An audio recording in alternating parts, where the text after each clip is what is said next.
Élémentaire, mon cher Nico, une émission présentée par Nicolas Blondet, expert en qualité d'air intérieur. Et l'émission démarre. Bonjour à toutes et à tous, chères auditrices, chers auditeurs d'Élémentaire, mon cher Nico. Encore une nouvelle émission. C'est toujours un plaisir renouvelé de tous se retrouver, de parler de cette belle qualité de l'air que l'on doit préserver, auquel on doit faire attention. Et puis aujourd'hui, il y en a qui poussent des coups de gueule dans leurs émissions. Moi, j'ai envie de parler des choses qui vont bien et qui vont plutôt bien.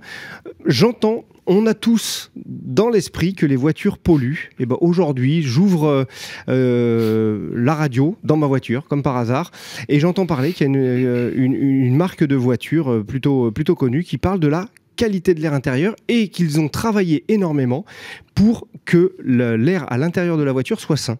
On va suivre cette histoire. On peut lancer une marque, c'est Opel qui a lancé ça ce matin.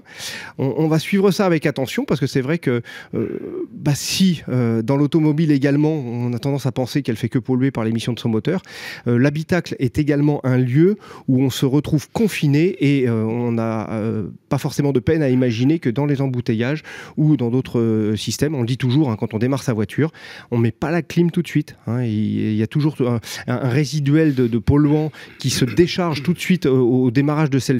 On ouvre les fenêtres, on met tout en route et puis au bout de 2 minutes, en général c'est à peu près ça, 1 minute 30, 2 minutes, on a assaini l'air intérieur et on peut y aller, il faut y penser. Mais là, ça va être un pas qui va aller un peu plus en avant, et je pense que je recevrai ce constructeur pour qu'on en parle bien évidemment.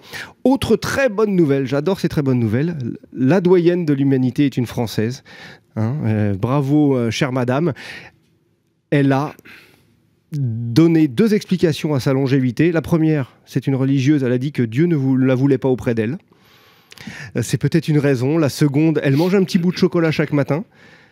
Mais la troisième raison, je pense également qu'après, elle a 118 ans, et je pense également que l'intégralité de l'air qu'elle a respiré, il était aussi d'une qualité qui est un petit peu différente de la nôtre. Même si on fait tout pour l'améliorer, je souhaite à tout le monde d'aller aussi longtemps dans sa vie et d'y aller en très bonne santé. C'est pour ça qu'il y a l'émission, qu'on appuie les sujets où on va retrouver l'amélioration de la qualité de l'air, mais que ce soit à l'extérieur comme à l'intérieur. Alors, prenons un grand bol d'air ensemble, chères auditrices, chers auditeurs, et on va parler, je dirais, de la prise en compte de celle-ci à l'intérieur des bâtiments. On va aller un petit peu aujourd'hui du côté tertiaire. Je reçois, et avec très grand plaisir, Olivier Schaeffer. Bonjour Olivier. Bonjour Nicolas, c'est avec plaisir également que je te rejoins sur ce plateau aujourd'hui. Alors Olivier, on se connaît depuis quelques années. On était tous les deux dans les mêmes milieux au niveau de la qualité de l'air, mais même si en âge un petit peu plus jeune, mais par contre 22 ans de travail au sein de cette qualité de l'air. C'est ça. Cette qualité de l'air, justement, que fais-tu à ce jour pour celle-ci et auprès de qui ? Écoute Nicolas, aujourd'hui j'ai rejoint un groupe suédois qui s'appelle Svegon et qui est vraiment un expert de la qualité de l'air qui est extrêmement pointu dans cette démarche. Donc déjà les Suédois sont reconnus pour la qualité de leurs produits. Et je le confirme, on est plutôt sur des produits haut de gamme qui sont fortement plébiscités. Mais au-delà des produits, l'idée c'est de pouvoir travailler autour de l'ingénierie des bâtiments pour pouvoir trouver des solutions qui soient parfaitement adaptées à tout type de problématiques. Et les problématiques sont nombreuses, c'est ça ? Les problématiques sont très nombreuses aujourd'hui puisqu'on est sur plusieurs critères. Aujourd'hui et depuis de nombreuses années, tout le monde parle effectivement d'économie d'énergie. Donc on ne va pas le mettre de côté, c'est quelque chose de particulièrement important. J'aurais tendance à dire particulièrement aujourd'hui, avec l'actualité qu'on connaît. Et puis également, bien entendu, tous les aspects de qualité d'air intérieur, mais aussi de qualité d'environnement intérieur. Alors l'environnement intérieur, la qualité de l'air intérieur, vous parliez de la thermique, on parle aussi de cette qualité de l'air. On crée des bâtiments qui ont été autant dans les logements que dans nos lieux de vie autres. On parle des tertiaires, on parle des bureaux, on parle également de nos lieux scolaires. On va améliorer l'enveloppe du bâtiment pour le rendre de plus en plus étanche. Et d'un autre côté, on a des systèmes où on a des débits hygiéniques d'air qui finalement, maintenant, nous paraissent un petit peu faibles. Alors ça, c'est l'éternel débat. En tout état de cause, on le sait aujourd'hui, on passe plus de 80% de notre temps à l'intérieur des bâtiments. L'air intérieur est 3 fois plus pollué que l'air extérieur. Pourquoi? Parce qu'on va y trouver 8 fois. Ça dépend de quelle typologie de bâtiment. En tout état de cause, aujourd'hui, c'est ce qu'on peut constater. Mais d'une manière ou d'une autre, l'idée, je le rappelle, c'est de travailler sur l'ingénierie du bâtiment pour pouvoir trouver des solutions. Qualité d'air et économie d'énergie, c'est pas l'un ou l'autre, c'est bien l'un et l'autre. Et c'est au travers de tout cela qu'on travaille aujourd'hui. Effectivement, il y a des nouveaux paramètres qui vont nous permettre aujourd'hui de travailler sur la qualité de l'air, notamment grâce à tout ce qui est télémesure, grâce à toutes les sondes qui vont pouvoir équiper les bâtiments. Et au-delà, effectivement, des débits qui ont pu être mis en œuvre au travers des différentes réglementations jusqu'à aujourd'hui, eh bien aujourd'hui, ce qui va jalonner, ce qui va paramétrer, on va dire, la ventilation dans un bâtiment, le traitement d'air à l'intérieur d'un bâtiment, en fait, ça va être la qualité d'air. La qualité d'air, aujourd'hui, in fine, si on devait faire un débat sur le sujet, il y a des tonnes de paramètres qu'on pourrait prendre en compte. On sait déjà, par exemple, qu'on s'attache à peu près à 8-9 polluants. Si on les prend en compte, il y en a 35 000. C'est ça. Donc, il y a un moment donné, il faut faire des choix. Il faut faire des choix sur les plus pertinents. Dans nos bâtiments, à l'heure actuelle, on regarde la température, qui est associée à l'humidité et source, qui peut être source de problématiques, puisque les moisissures sont associées directement à l'augmentation de l'humidité et l'augmentation de la température. L'effet champignon, on va dire ça comme ça. Et puis, on a également les taux de CO2 qui sont des marqueurs, mais qui ne nous présagent pas, en plus de regarder peut-être plus loin ce qui va se passer. On sait qu'à l'extérieur, et je le redis, on a une petite surveillance pour tous nos auditeurs, toutes nos auditrices. N'hésitez pas, vous avez un petit aussi, je dirais, site sur lequel s'inscrire qui s'appelle RecoSanté, qui vient du gouv.fr. On s'inscrit, on met son code postal et tous les matins, on est capable de voir quels sont les niveaux de polluants dans notre secteur. Alors, c'est ceux qui sont liés à l'OMS, puisque c'est relevé sur les PM2,5, les PM10. On va retrouver le dioxyde, l'ozone, le dioxyde d'azote et le dioxyde de soufre. On va retrouver également les différents allergènes associés au pollen. Ça, c'est important. Et dans tout c'était également des conseils sur le niveau de l'indice UV, la lumière est importante, elle a aussi des actions. Ça accélère aussi l'ozone, on le sait, et qui est assez irritant. Les gens qui sont asthmatiques le savent très bien.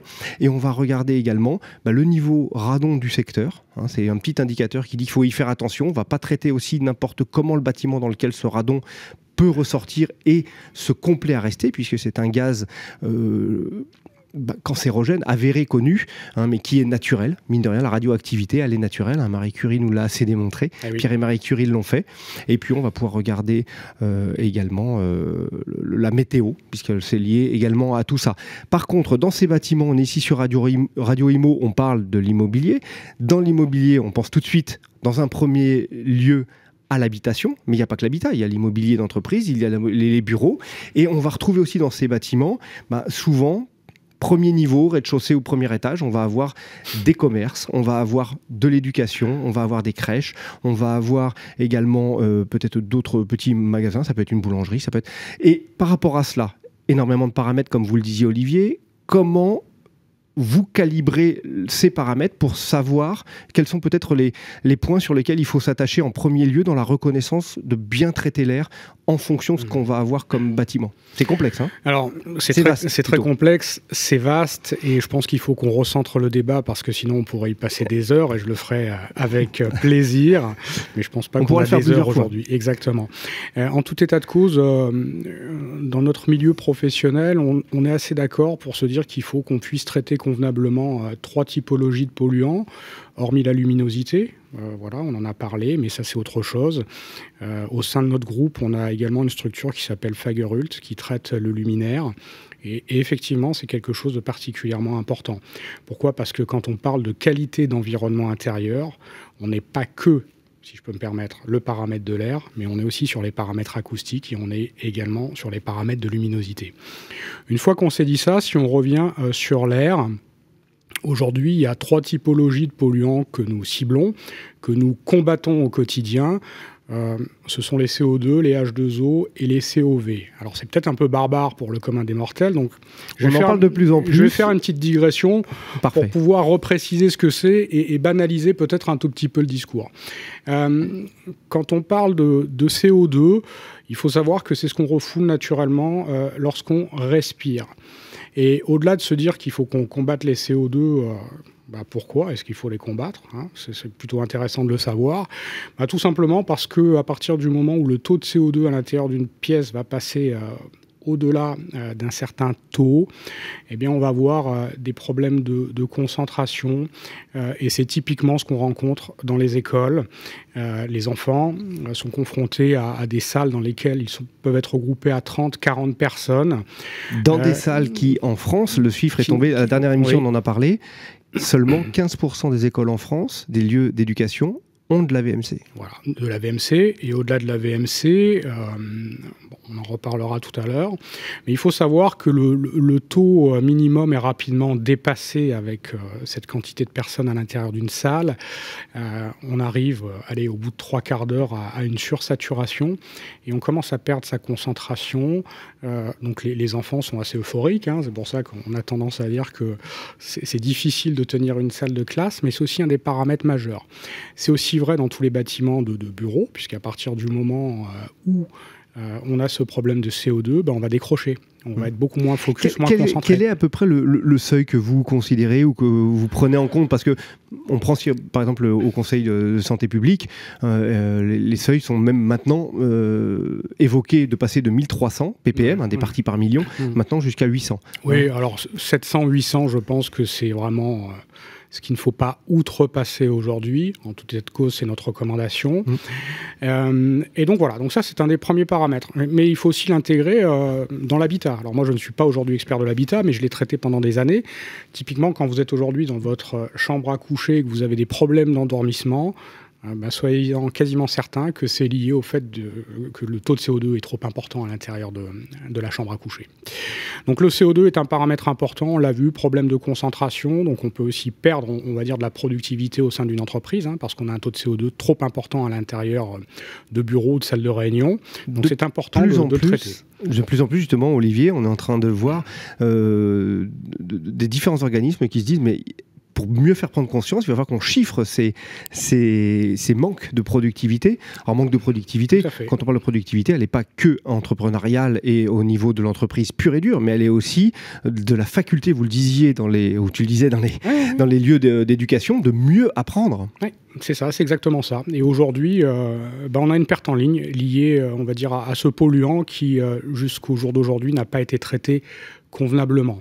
Alors il faut savoir que, et c'est un jeu très ludique, aujourd'hui il existe quelques gadgets sur le marché, dont je ne citerai pas les noms, mais qui permettent, terme pour beaucoup. Mais qui permettent par exemple de poser un objet lumineux au milieu d'une salle de réunion, et on le voit très rapidement changer de couleur, et à partir du moment où il vire au rouge, on sait qu'on n'est plus dedans et que ça va commencer à être critique.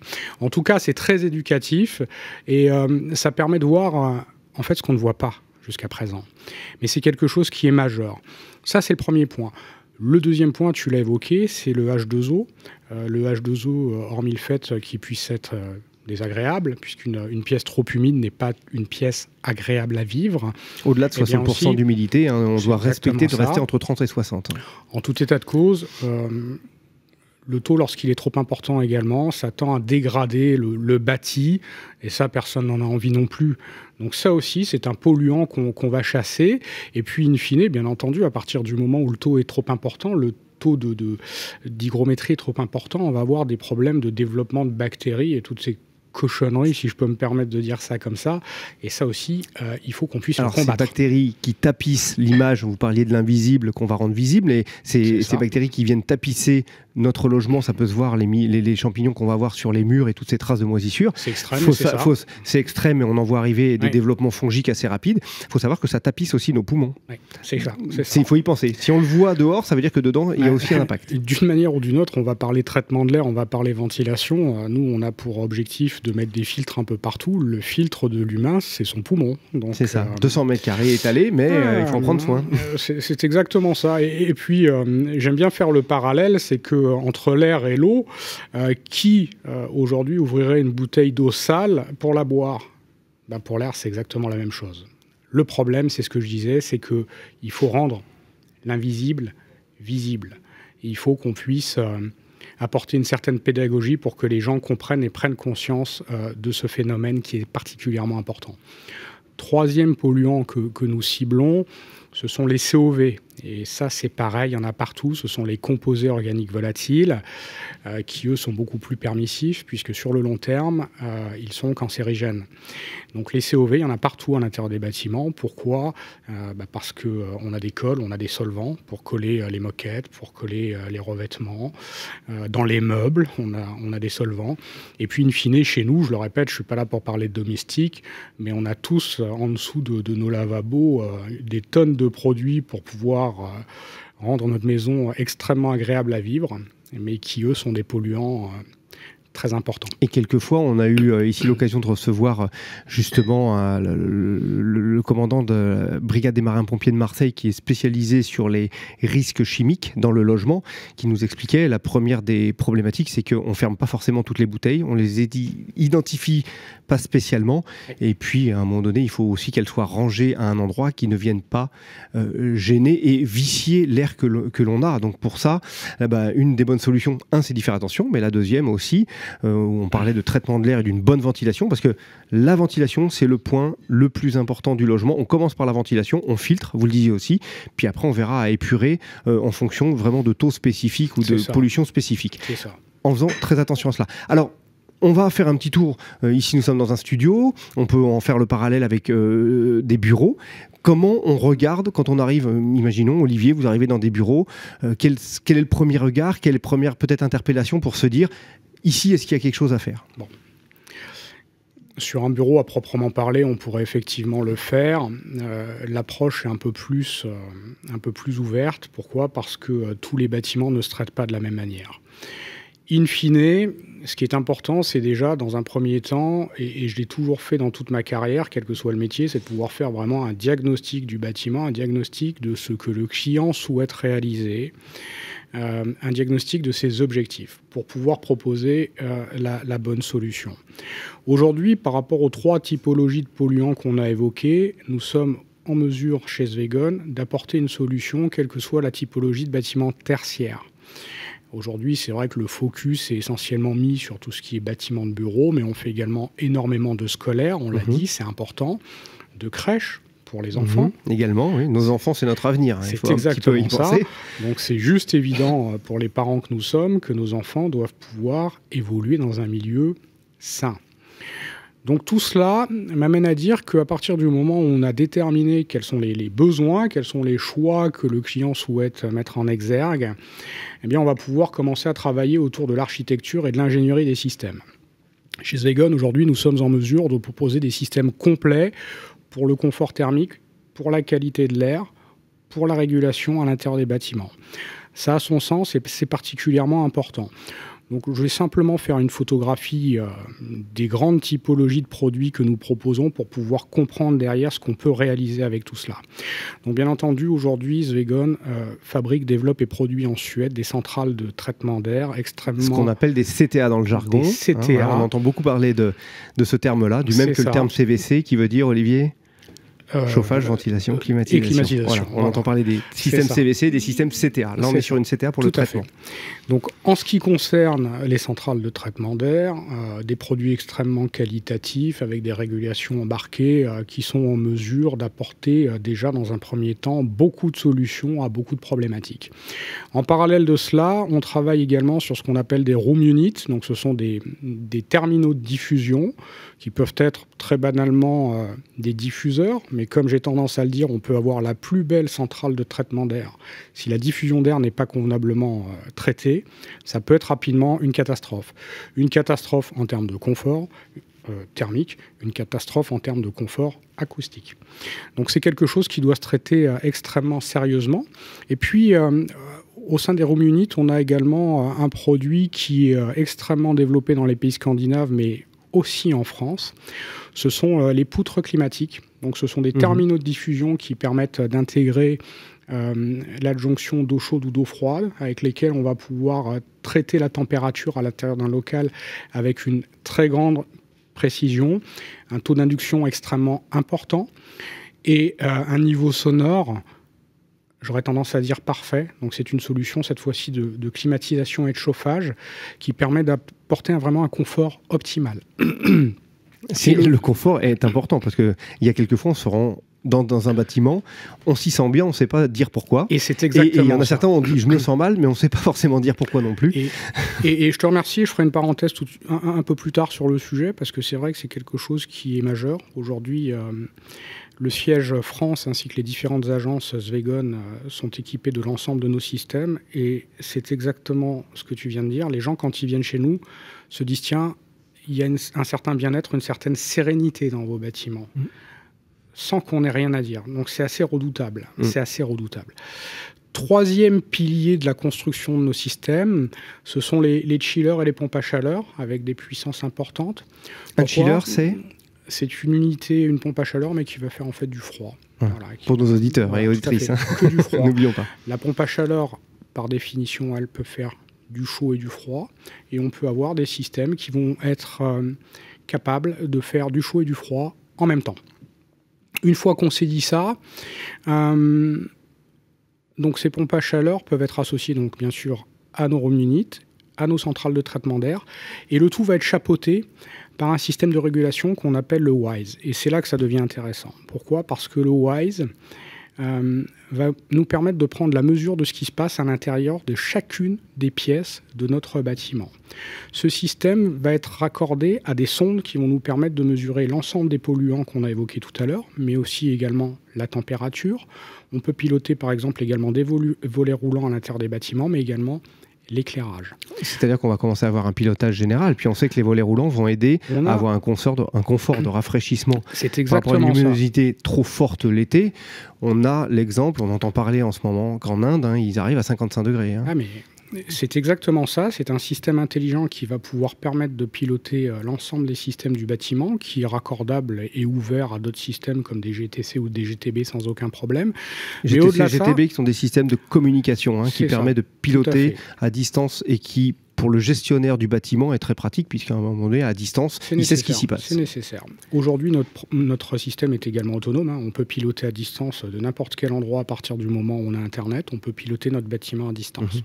Mais ce qui est aussi également extrêmement important, et ça c'est le tour de force de Svegon au travers de son système de régulation, c'est que ce système de régulation va, en fonction de la charge du bâtiment, piloter la charge du bâtiment et de la qualité d'air intérieur, piloter le besoin exact qu'on va avoir dans chacune des pièces du bâtiment pour pouvoir apporter exactement et juste nécessairement la bonne quantité d'air pour que l'air soit de qualité et que la température soit maîtrisée en fonction de la charge. Donc ça veut dire quoi ? Ça veut dire grosse économie d'énergie. Ça veut dire excellente qualité d'air à l'intérieur des bâtiments que nous allons traiter. Mais en parallèle de cela, ce système va aussi pouvoir piloter la pompe à chaleur. Et là, je vais plutôt parler aux experts dans notre domaine. Pourquoi ? Parce que ce système va nous permettre de piloter la température d'eau générée par la pompe à chaleur. Pourquoi fonctionner à 100% alors que la charge du bâtiment nécessite peut-être que 60 ? Exactement. Exactement. Et grâce à cette intelligence qu'on va pouvoir superposer à l'ensemble de nos systèmes, centrales de traitement d'air, room unit, ainsi que pompe à chaleur et chiller, rien que sur la partie eau, rien que sur la partie pompe à chaleur et chiller, on va pouvoir faire jusqu'à 15% d'économie. Plus l'économie qu'on va réaliser par rapport aux besoins d'air qui va être justement paramétré par rapport aux besoins à l'intérieur de chacune des pièces. Alors justement, pour le mot de la fin, on arrive au bout de l'émission. Tous ces paramètres, toutes ces choses prises en compte, évidemment, vous le disiez Olivier avec Svegon, ce sont des paramètres qui sont connus, tenus et qui, je dirais, sont diffusés. Oui. Il y a aussi d'autres entreprises, d'autres systèmes. Là, vous avez de la ventilation par, je dirais, de l'extraction. Notamment, il y a aussi double flux. Il y a aussi celle par l'insufflation qui permet aussi ces systèmes. Donc, à un moment donné, chacun qui doit se poser la question pour son bâtiment, de se dire quelle est la meilleure des solutions. Un diagnostic est important, de bien s'entourer. C'est ça. pour faire à un moment donné, et on le voit, si on adapte au juste besoin, ce mot, il va être de plus important dans notre vie dans les années à venir. On est vraiment au juste besoin. On n'entend plus parler de gaspillage. On veut renouveler les objets que l'on a. On parle beaucoup de cela, mais maintenant on va être au juste besoin, et on va, dans ce juste besoin, évidemment, par incidence, depuis la thermique ou des consommations, on va revenir vers de la bonne prise en compte de notre qualité de l'air. Et ça, c'est une très bonne nouvelle pour je dirais, notre avenir, celui de nos enfants surtout. C'est majeur. Et si je devais terminer par quelque chose, et c'est à mon sens particulièrement important, notamment dans l'éducation qu'on veut réaliser aujourd'hui au travers de la qualité d'air intérieur, de la qualité de l'environnement intérieur. L'ensemble des systèmes que je vous ai présentés, bien entendu, sont raccordés à des sondes dans chacune des pièces qui permettent de mesurer l'ensemble de ces polluants. On peut checker à distance, savoir exactement où on en est à un instant T, à un instant donné. Et par définition, et ça c'est également quelque chose que j'ai toujours dit dans ma carrière, ce qui ne se mesure pas n'existe pas. Aujourd'hui, on est en train de rendre possible une certaine chose qui est majeure, c'est de rendre visible l'invisible au travers de ces différents capteurs. Et j'irai plus loin pour le mot de la fin également. Merci beaucoup Olivier. Outre de rendre l'invisible visible, on rend carrément le bâtiment en vraie adéquation avec ce que l'on attend de lui, même sans y penser, même sans savoir ce qu'on doit vraiment attendre de lui, le bâtiment qui s'occupe parfaitement de nous. Et justement, on peut remercier, et on voit aussi, je dirais, cette vague d'air qui, pour faire un petit parallèle, qui arrive, et on a vraiment tous les industriels qui sont quand même en ordre de marche pour faire ce qu'il faut sur ces métiers-là. Ça progresse, ça avance. En bon sens. Gardons du bon sens. Quelquefois, il n'y a peut-être pas besoin de certaines adjonctions pour faire du bon traitement. Chères auditrices, chers auditeurs, Olivier, merci encore. Vous êtes le bienvenu sur ce plateau, vous le savez. Très heureux de te retrouver. Et chères auditrices, chers auditeurs, surtout très heureux de vous retrouver pour la prochaine émission. Respirons en grand. Sortez de votre voiture, sortez de votre logement, sortez de votre bureau. Hein, messieurs les employeurs, m'écoutez pas, mais sortez de votre bureau parce qu'il faut prendre l'air aussi plusieurs fois par jour. C'est absolument nécessaire. Merci beaucoup. Au revoir et à très bientôt. À très bientôt et on vous souhaite tout le bonheur du monde. Merci Olivier. Au revoir. Element Air, mon cher Nico, une émission à réécouter et télécharger gratuitement sur radio-imo.fr, l'application mobile Radio Imo et sur tous les agrégateurs de podcasts.